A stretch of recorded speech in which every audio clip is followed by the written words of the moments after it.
Hi friends, welcome to L kitchen. இன்றைக்கி என்ன பார்க்க போகிறோன்னா சிக்கன் கிரேவி தான் பார்க்க போகிறோம்.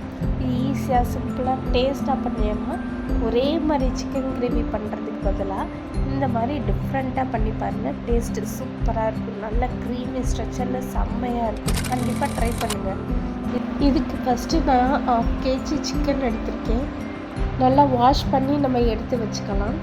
அதுக்கப்புறம் இதுக்கு தேவையான பொருள் என்னென்னா, நான் ஸ்பைசி மசாலா, பட்டை, கிராம்பு, ஏலக்காய், நட்சத்திரப்பூ, அதுக்கப்புறம் இஞ்சி, பூண்டு, அப்புறம் 1 ஸ்பூன் சீரகம், 1 ஸ்பூன் சோம்பு, ஒரு 1/2 ஸ்பூன் மிளகு, 3 வரமிளகாய், இதெல்லாம் தனியாக எடுத்து வச்சுக்கணும்.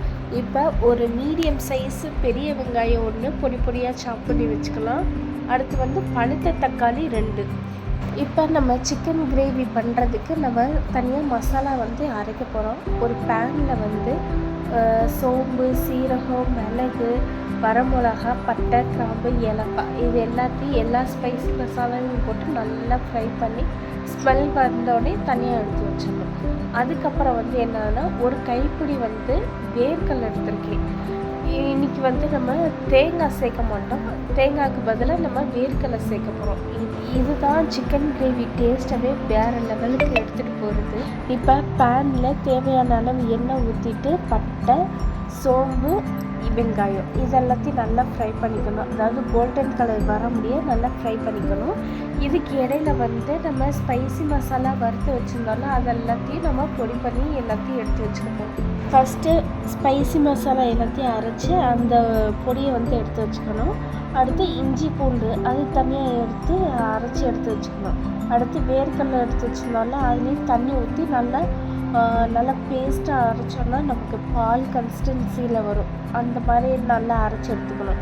இப்போ வெங்காயம் நல்லா கோல்டன் கலர் வரவும் நம்ம இஞ்சி பூண்டு பேஸ்ட்டை போட்டு நல்லா ஃப்ரை பண்ணணும். இஞ்சி பூண்டோட பச்சை ஸ்மெல்லு போகிற முடிய நல்லா ஃப்ரை பண்ணிக்கணும். அதுக்கப்புறம் நம்ம தக்காளி ஆட் பண்ணணும்.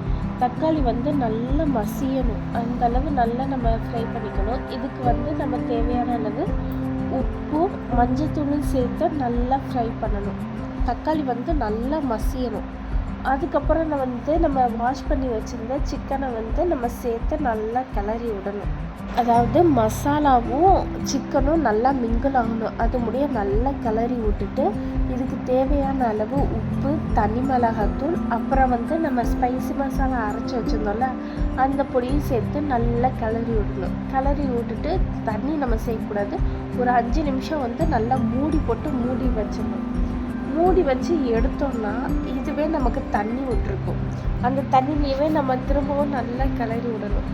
நம்ம நல்லா கிளறி விட தண்ணியில் இருக்கிற உப்பு, மசாலா எல்லாமே சிக்கனில் நல்லா அப்சர்வ் ஆகிக்கும். அதுக்கப்புறம் கொஞ்சோண்டு வேணால் தண்ணி சேருங்க. அதாவது சிக்கன் வேகிற அளவுக்கு கொஞ்சோண்டு தண்ணி சேர்த்தா போதும். அந்த தண்ணி கொதிக்கிறப்பயே நம்ம அரைச்சி வச்சுருந்த பேஸ்ட்டு அதையும், அதாவது வேர்க்கடலை பேஸ்ட்டு அதையும் சேர்த்து நல்லா மிக்ஸ் பண்ணி விட்டுக்கணும். அவ்வளோதான். கொதிக்க கொதிக்க நமக்கு க்ரீமி கன்சிஸ்டன்சியில் வரும். அப்படியே ஸ்ட்ரக்சர் சூப்பராக இருக்கும். இந்த ஸ்டேஜில் உங்களுக்கு வேணும்னா ஒரு பீஸ் பட்டர் நீங்கள் சேர்த்துக்கலாம். நீங்கள் சேர்க்குறப்ப ஹோட்டலில் சாப்பிட்ட உங்களுக்கு சிக்கன் கிரேவி டேஸ்ட்டுக்கு வரும். கண்டிப்பாக ட்ரை பண்ணிவிட்டு எப்படி இருந்துச்சுன்னு கமெண்டில் சொல்லுங்கள். இதே மாதிரி சிம்பிள் அண்ட் ஹெல்த்தி வீடியோஸ் பார்க்கணுன்னு நினச்சிக்கலாம். மறக்காமல் என்ன சப்ஸ்கிரைப் பண்ணிக்கோங்க. இந்த வீடியோ உங்களுக்கு பிடிச்சிருந்துச்சுன்னா லைக் பண்ணுங்கள், ஷேர் பண்ணுங்கள்.